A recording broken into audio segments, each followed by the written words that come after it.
welcome back to the channel. For those of you who don't know, my name is Jess, and I struggle really hard with my mental health. I have my next horror entertainment themed episode recorded and ready to upload, but something triggered my rejection sensitive dysphoria, and I couldn't stop being self-critical long enough to get the thumbnail made. Because I seem to have taken this channel in the direction of discussing how I've been impacted by late diagnosed autism, I thought now would be the perfect segue into discussing ADHD, rejection sensitivity, and misogyny in psychiatry. I was diagnosed with, they used to call it ADD. They didn't add the HD in until much later. So when I was a child, it was attention deficit disorder that I was diagnosed with. I talked to my mom, and she said it was first grade-ish, 6-7 years old, which would have been in 1990, when there was woefully little understanding of the disorder at all, let alone that it was actually a disorder that affected girls. Now that I know that you cannot, in fact, grow out of a condition like ADHD, because it's just brain wiring, much in the same way that autism is, I now realize that every single one of my social struggles, every single one, between that first diagnosis in childhood and now, is directly related to ADHD and the condition known as rejection sensitive dysphoria that clearly therapists back then had no idea what they were talking about or how to manage this at all. At all. Rejection sensitive dysphoria is a constellation of symptoms that usually occur comorbidly with ADHD, but they have discovered or, determined that it can be a constellation of symptoms that exists on its own. There are several things that can trigger rejection sensitivity, like parental rejection and adoption trauma, which I'll go into a little bit more later. But these symptoms include being highly self-critical, emotional reaction to the most mild of criticism, depression, anxiety, reacting to emotional discomfort with anger, fear of failure, low self-esteem, approval-seeking behaviors, and a deep feeling of hopelessness.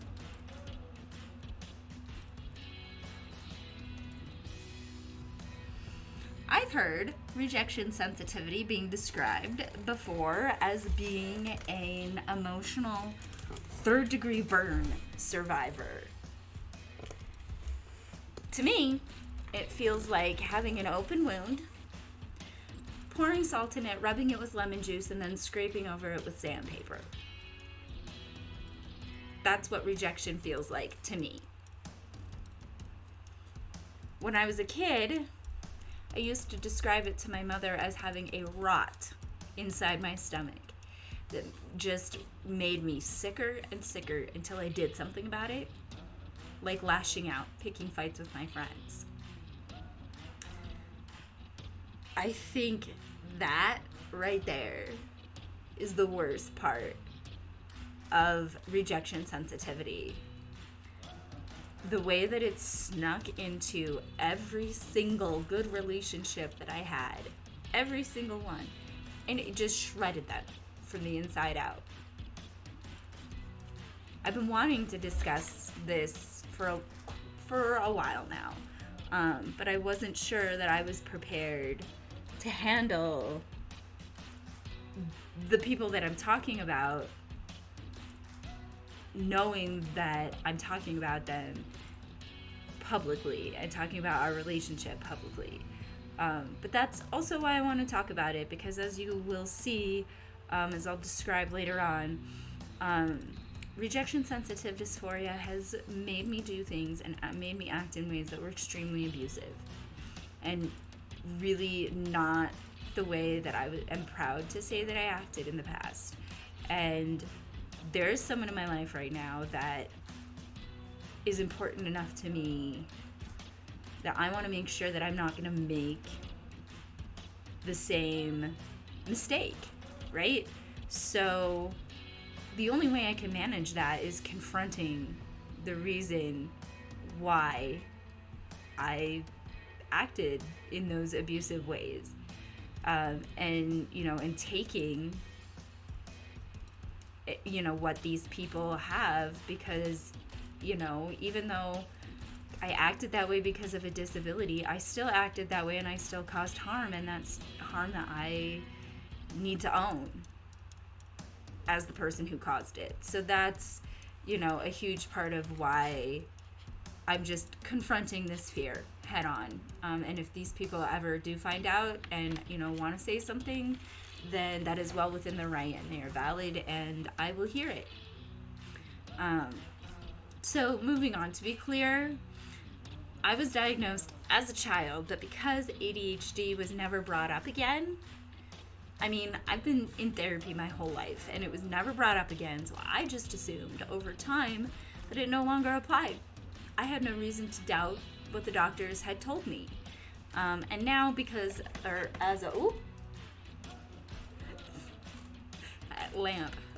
now as a result of this, I have next to no knowledge about this condition, despite the fact that it has effectively wrecked my life. I have no friends. I have one best friend, and these little budlings or whatever that I want to be friendships, but I don't really have a social group anymore because of what this disorder does to my brain and how hard it is to manage. And it's hard not to feel ways about that, because it was out of my control to not know about ADHD and rejection sensitivity. So I finally got my doctor to assess me for autism in the summer of 2017, 9 months before I was hospitalized for a suicide attempt. It was this constant struggle for validation with this therapist for a condition that I know that I have, that led me to drop out of therapy in September, 6 months before my hospitalization. Which brings us to November of 2017. I was in a kink-related not safe for work group on Facebook, and that is where I met Josh. We became really fast friends. This sort of instant intimacy is very characteristic of ADHD because of the dopamine rush, absolute rush. We bonded over everything. We talked about comics, we talked about anime, we shared politics, we talked about kink, we talked about our childhood.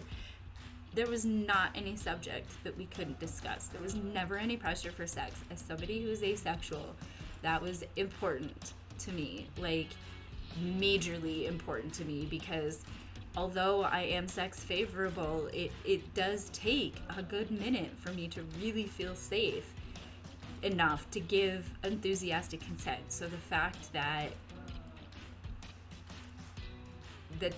he recognized that was a big deal.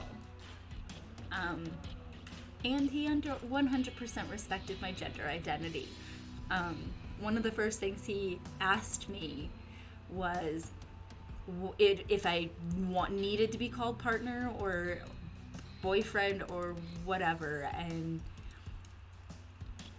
ADHD aside, that was really hard not to, be enamored with too, as somebody who at the time had literally just come out like months prior to meeting him. One thing he couldn't do was tolerate my undiagnosed rejection sensitive dysphoria, and the fact that I didn't know that I was very much still being affected by my ADHD.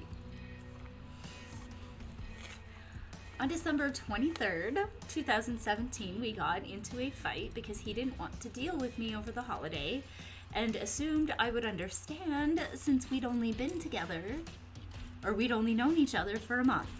I did not, in fact, understand, and I had a massive meltdown that led to him ghosting me 2 days before Christmas.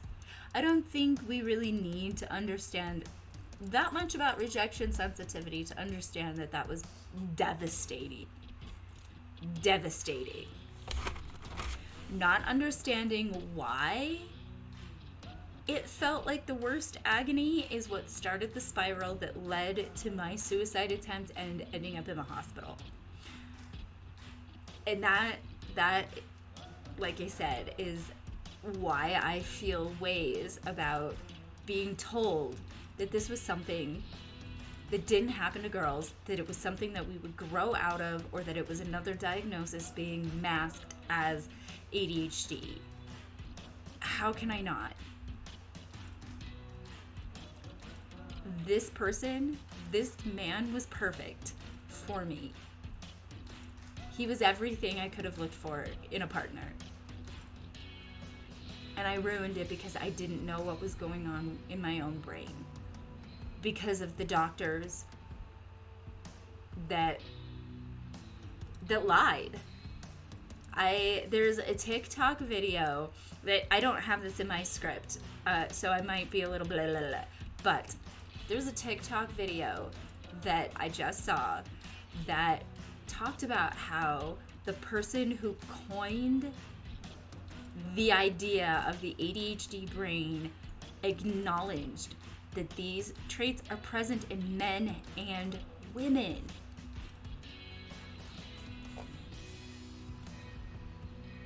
So it really is just the frickin' misogyny. And to know that that is the reason why I no longer have a relationship with somebody that I once cared so deeply for. And, and had started planning, stuff with, like, it's a thing to have to cope with, I have to say. So why am I bringing up Josh? What does Josh have to do with anything, since I can't change that? That's the thing. It's because I'm terrified of making the same mistakes because I'm not learning enough about how to manage rejection sensitive dysphoria fast enough. And that is exactly that kind of panic and pressure to be perfect immediately is an ADHD trait that frequently gets people with ADHD in trouble. But there is this person that I know that when I went on their page on TikTok and said, "Hi, let's be friends," I genuinely meant what I said, but I was not expecting anything to come of it, on their part, because, parasocial relationships seem to be the, relationships du jour on TikTok. You don't really see many people just using the app to interact and have fun with their friends. At least I don't see that on my part. And I'm really, the more I talk to them and the more I learn about them, sitting in their hangouts, I just, my little aromantic feelings, my little version of feelings. But because I am so painfully aware of how rejection sensitivity affects me, I'm pretty sure that this person is convinced that I'm just a childish artist who is obsessed with the contours of their face and not much else. literally feels like being locked in an emotional saw trap. I'm terrified I will lose them if I don't show enough interest in the right ways. But I'm also terrified that I'll lose them if I show too much interest in the wrong ways, or even in the right ways, but if it's too much, not the right balance. It's crazy making. It's crazy making. Especially when in reality, all I'm looking for is an emotional connection with somebody that I have common interests with, that doesn't involve putting that person in a caregiver role that they didn't ask to be in. It shouldn't be that hard. I want to be the kind of person that can make my friends feel as comfortable and safe talking to me about their deep thoughts as I do talking to them. But that's one of the biggest fears of rejection sensitivity. You know, I've talked to a lot of people who struggle, and the fear is that there's just not ever going to be enough energy left over after managing this disorder to give the people that we love everything they deserve. You know, I want to preemptively apologize to my friend for using this video to discuss this sort of whatever, the way this topic relates to them publicly, but it was a really good way to just stress how badly the misogyny in psychiatry affects and damages the women who are denied their ADHD diagnoses in childhood.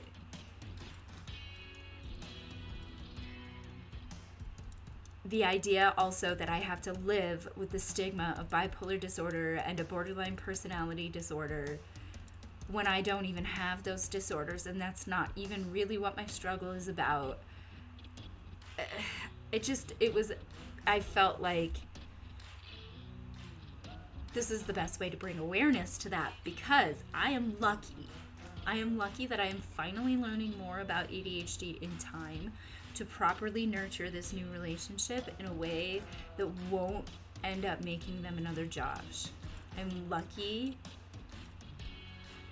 that this person is also neurodivergent and very, very empathetic and kind and gentle. I'm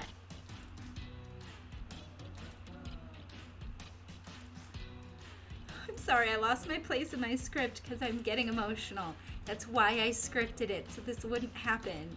But it happened anyway, because this is really, it's a thing that affects so many women and AFAB people who, were denied diagnoses.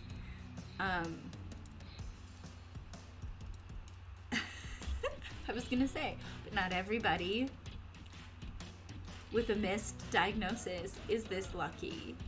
They're not as lucky to have understanding friends. They're not as lucky to know what's going on with them. When my rejection sensitivity drove me to attempt suicide, it also made me a target for a very, very violent and abusive, a serial abuser, essentially. I discovered after that there were 3 other women that brought complaints to his commanding officer about him.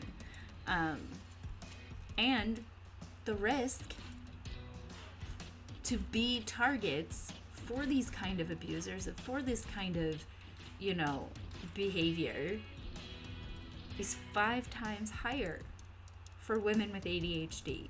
So if you can imagine how much higher that risk is if you have undiagnosed ADHD because you were denied that diagnosis or lied to about that diagnosis. It's unreal. The fact that I have managed to make a friend who will understand this process for me, I am eternally grateful for that. I feel like a lot of times I don't deserve it. But part of managing rejection sensitivity is also getting rid of that negative self-talk. So instead of saying, I don't deserve it, I'm going to say, I'm grateful for something that makes growth safe in this moment. because everybody deserves to grow safely. Even the people who are sick, even the people whose behaviors have been harmful in the past. I'm very, very, very grateful for that.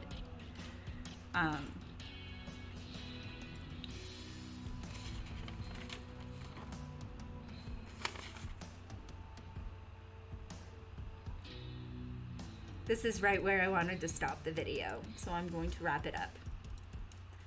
I am tired. Being sensitive is exhausting. And it's sad.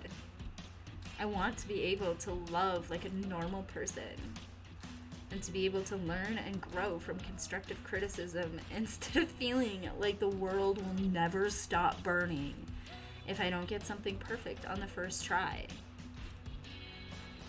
I know that I can't manage rejection sensitivity. That wasn't really supposed to be the point of this video. The point was more to just bring awareness to the fact that I am not the only one who this has happened to. This happens when we continue to deny the experiences of women with ADHD. There is nothing in the source material that says fundamentally that this is not a condition that can affect both men and women. So I always talk about what I hope your takeaway is at the end of each video. So I hope the takeaway today is that